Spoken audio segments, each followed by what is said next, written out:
1803 ஜப்பான்ல வந்து ஒரு கிழக்கு கடற்கரையில வந்து ஒரு காலை நேரத்துல வந்து ஒரு கப்பல் வந்து வந்திருக்கு. அந்த கப்பல் வந்து எப்படி இருந்திருக்குன்னா, ஒரு விசித்திரமான ஒரு பொருள் மாதிரி இருந்திருக்கு. அந்த கப்பல் வந்து கீழே வந்து கட்டையால செய்யப்படுதுன்னு சொல்றாங்க. அதுக்கு மேல வந்து ஒரு எப்படி சொல்றதுன்னா ரவுண்ட் ஷேப், இப்படி ஒரு ஷேப் வந்து அது மேல ஒரு மூடி இருக்குன்னு சொல்றாங்க.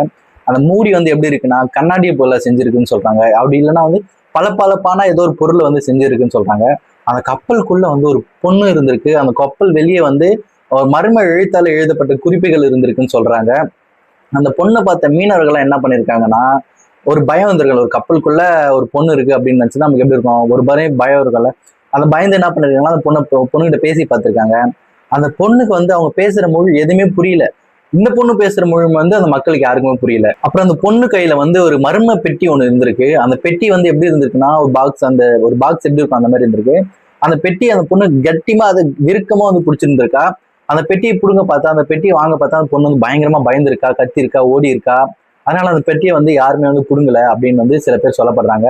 அந்த பொண்ணோட வயசு வந்து 20க்கும் குறைவான வயசுல இருந்திருக்கும் அப்படின்னு சொல்லப்படுறாங்க. அந்த பொண்ணோட தலைமுடி வந்து சிவப்புல வந்து பழுப்பு நிறத்துல இருந்திருக்கு அப்படின்னு சொல்றாங்க. அந்த பொண்ணு கொஞ்சம் பார்க்கறது விசித்திரமா இருந்திருக்குன்னு சொல்றாங்க.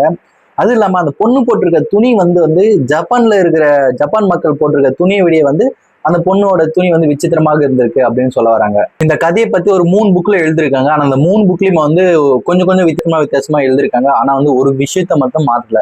அது என்ன விஷயம்னா, அந்த பெண், அந்த கப்பல்ல இருந்து ஒரு பெண் இருந்திருக்கா. அந்த பெண்ணுக்கு வந்து பேசிய மொழி வந்து யாருக்குமே புரியலன்ற விஷயத்த வந்து எல்லா புக்லயுமே வந்து ஒரே மாதிரி எழுதிருக்காங்க.